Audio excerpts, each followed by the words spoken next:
4 miles versus 4 blocks, eliminating separate and not equal among people with disabilities. Prior to May 17, 1954, it was legal in the United States to racially segregate public spaces such as schools, providing separate but equal accommodations.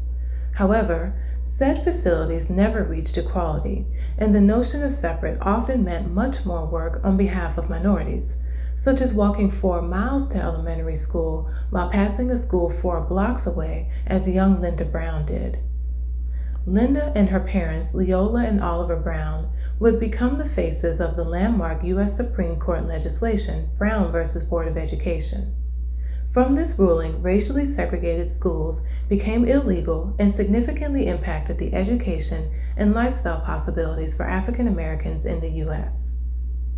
The anniversary of this nearly 70-year-old decision always falls near the time of a much newer celebration called Global Accessibility Awareness Day.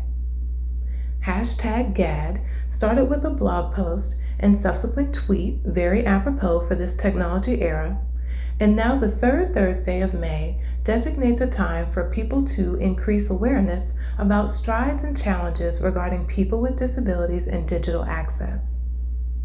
As GAAD closely follows the anniversary of Brown v. Board of Education, a question comes to mind. Are people still perpetuating the separate but equal mentality when it comes to people with disabilities? Unfortunately, there is ample evidence the answer is yes. Take this year's advanced placement test for U.S. high school students, which moved to online at-home exams due to the coronavirus. Among several issues encountered was the fact that blind students were not fully accommodated. While the College Board did provide accommodations for students with disabilities, many blind students voiced several concerns via YouTube and Twitter, such as Kaylee Brindle, whose tweets garnered media attention around the issues. One significant problem regarded lack of Braille printouts for complex text, images, and math. This meant blind and deafblind students had to rely on a screen reader which reads aloud text-based interpretations of the graphical interface, and/or a refreshable Braille display, which outputs the screen reader information one line at a time in Braille. Key to the issue is that Braille and overall touch is how a blind and deafblind person sees. So imagine someone dictating to you a long, detailed exam that is heavy on visual information, but you don't look at anything. Imagine doing math, referencing an essay, editing code, without being able to take in a full view of the information and home in on what you need when you need it, as would be the case with a Braille printout. Instead, you get only one line of information at a time on a Braille display, or a paragraph of information all at once from a screen reader, including potentially long text descriptions of complex images.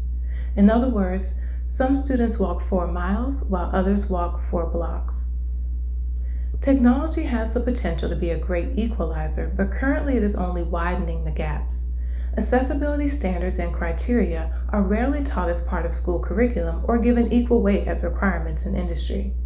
A recent review of the top 1 million home pages on the web today revealed 98% had some sort of basic accessibility issue. Overall, users with disabilities are not given the same consideration because, like racism, we have a societal issue called ableism. Disability discrimination was outlawed in the U.S. by the Americans with Disabilities Act, the ADA, and is similarly outlawed around the globe. However, a law alone does not change one's mindset and actions. That needs to be an intentional act by every individual once the offense is understood. Ironically, disabled is the only group that anyone can become a part of anytime due to injury, disease, or simply aging. Impairment doesn't discriminate, but people do. This means people must identify as disabled even if they don't care to, because discrimination leads people to identify and band together based on the labels of their oppression. Most people, however, simply want to be seen as just that, people. It's not easy to learn how to think and design universally, and universal doesn't necessarily mean one solution works for all. But accessible and universal do mean that everyone has the same opportunity and ability to access a given entity, whether a website, a building, or one's education. The resources are there, but efforts must be made. The more people think universally, the less people with disabilities will feel separate, but rather be equal. So how do you start? Seek out and follow people with disabilities and disability organizations on your social media networks. Following hashtag GAAD on the various platforms is a great way to get started. Use video platforms like YouTube to learn more about people with disabilities. For instance, check out Tommy Edison's channel. He's a blind film critic with great videos about everyday life. For web and mobile, implement design and coding standards from the W3C's Web Accessibility Initiative, such as WCAG and ARIA. For software and other IT, use the Section 508 accessibility standards as a guide for your work. Lastly, seek training from accessibility specialists, like myself. I didn't introduce myself in the beginning, but I'm Dr. Michele A. Williams, owner of M.A.W. Consulting LLC, making accessibility work. I hope this video was informative and maybe even broadened your perspective in some way. So what are your thoughts? Reach out and let's continue the conversation here or elsewhere on social media. My contact information is in the description. The first line of defense is awareness, so keep talking and keep advocating. In the meantime, thanks for watching and see you next time. Bye-bye.